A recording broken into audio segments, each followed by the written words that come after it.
Dicas, informações e sua dúvida sobre saúde respondida aqui na Aranãs. Plantão Médico com o Dr. Pedro Pimenta. Muito boa tarde a todos. Estamos aqui para continuar fazendo o nosso programa Plantão Médico.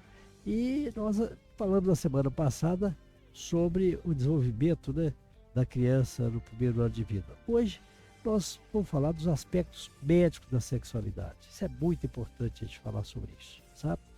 Então, a sexualidade refere-se à totalidade do ser sexual de uma pessoa, da qual o sexo físico é só uma parte, né? Além da herança biológica, é preciso considerar aspectos psicológicos, aspectos espirituais, bem como expectativas e exigências culturais e socioeconômicas que condicionam a vida sexual. Então não é só o sexo físico, é preciso uma série de aspectos serem ventilados aí, como a herança biológica, problemas psicológicos, espirituais, etc. A busca do bem-estar e do prazer não se limita à satisfação genital. Então a sexualidade não é só satisfação genital, relacionamento sexual. Não, tem muito mais do que isso, né? Tem o carinho, tem o afeto, que são importantíssimos. A sexualidade humana volta-se para o encontro do outro, gerando um sentimento muito especial que é o amor. O prazer erótico, uma exigência do corpo, e o amor, uma necessidade afetiva, são expressões da sexualidade que se completam, né? Então, o sexo não é só genitalismo. O sexo tem que ser amor, para que a convivência seja permanente, seja boa e seja, de fato, o casamento, por exemplo, feliz, uma convivência feliz. O cérebro humano é aparentemente programado durante a vida fetal para o comportamento sexual posterior. Andrógenos fetais, produzidos entre a 6ª e 12ª semana de vida intrauterina, são necessários para que o feto masculino se desenvolva para ser um homem. Da mesma maneira, um excesso de andrógeno no sexo feminino causa alterações masculinizantes. Então, é uma coisa interessante, ainda o menino ali em gestação, a influência do hormônio, né?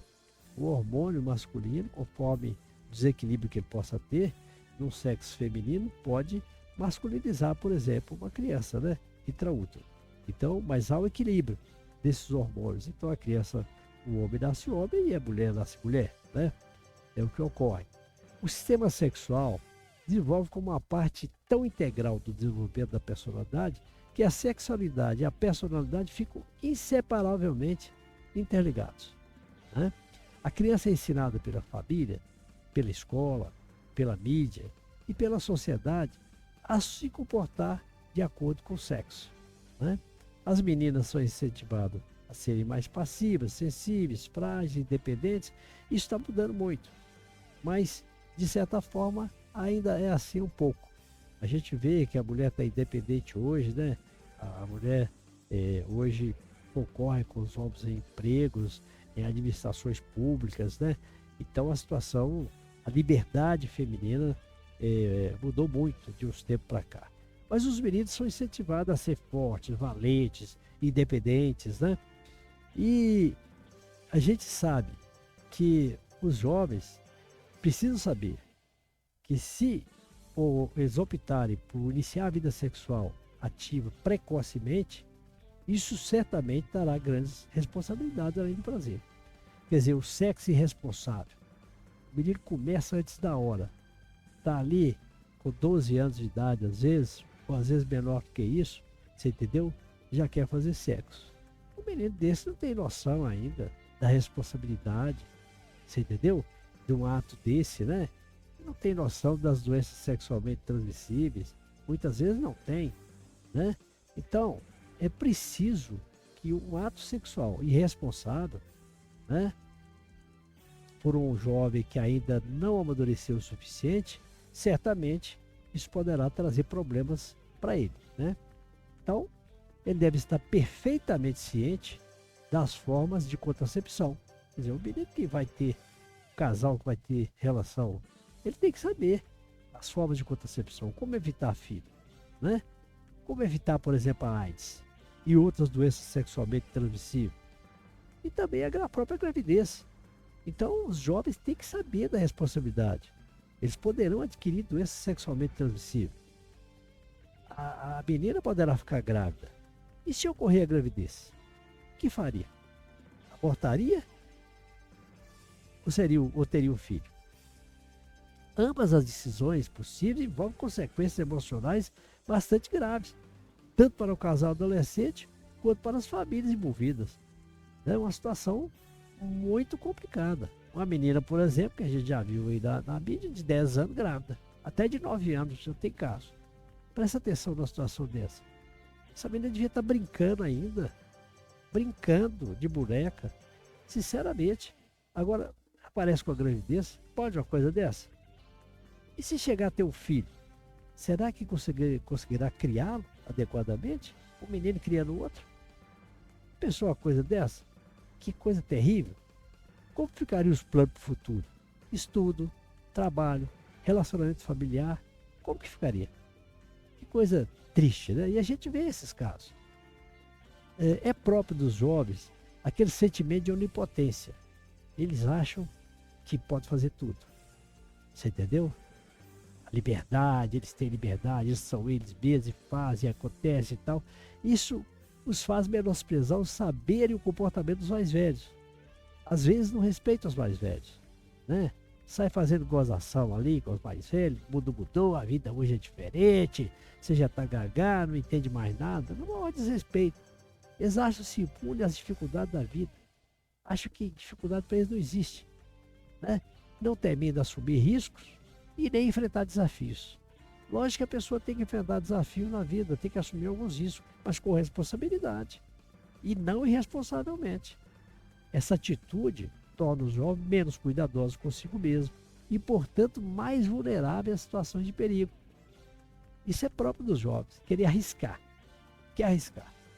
Costumam agir contrariando os conselhos paternos, numa clara atitude de desafio. A resistência à autoridade reflete a necessidade de autoafirmação e busca da identidade. O jovem diz assim: eu estou aqui, eu estou vivo, eu sou eu, me respeito. Nessas ocorrências, o jovem se faz principalmente do apoio emocional do seu grupo. Então ele sai um pouco de casa e vai procurar apoio na rua. E às vezes nem sempre é o melhor apoio. São pessoas que têm problemas demais, problemas familiares, problemas outros, né, sociais, etc. E naquele grupo ali ele vai procurar apoio às vezes.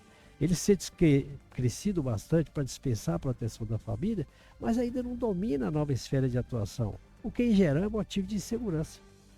A interferência contraproducente, que muitas vezes a mídia exerce no desenvolvimento do adolescente, frequentemente não recebe uma contrapartida da família e da escola. Hoje tem muito telefone no celular, você vê tudo, horrores na internet.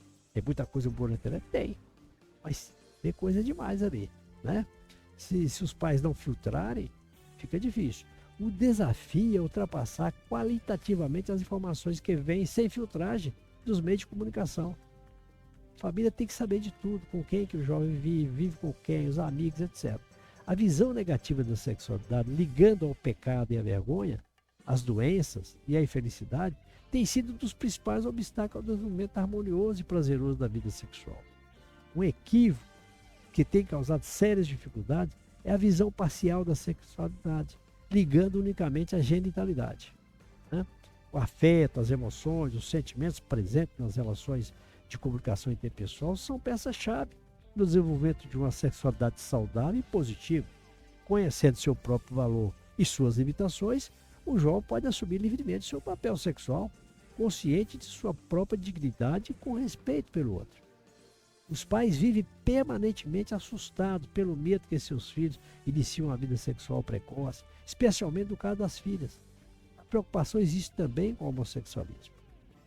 Com relação às filhas, para alguns pais, a simples ideia de que elas já têm um parceiro sexual é intolerável às vezes. Entretanto, é necessário encarar a realidade e estar sempre disponível para dialogar, esclarecer e orientar. Isso é o que o pai deve fazer. Um dos grandes papéis dos pais hoje em relação aos filhos, adolescentes, é prevenir, através de seus ensinamentos e esclarecimentos, a gravidez precoce, as doenças sexualmente transmissíveis e a promiscuidade. Então, era isso que eu queria trazer de esclarecimento para vocês e acredito que isso vai ser de grande valia. Então, até a próxima quarta-feira, quando estaremos de volta. Plantão Médico. Participe enviando sua pergunta sobre saúde através do nosso WhatsApp 3399129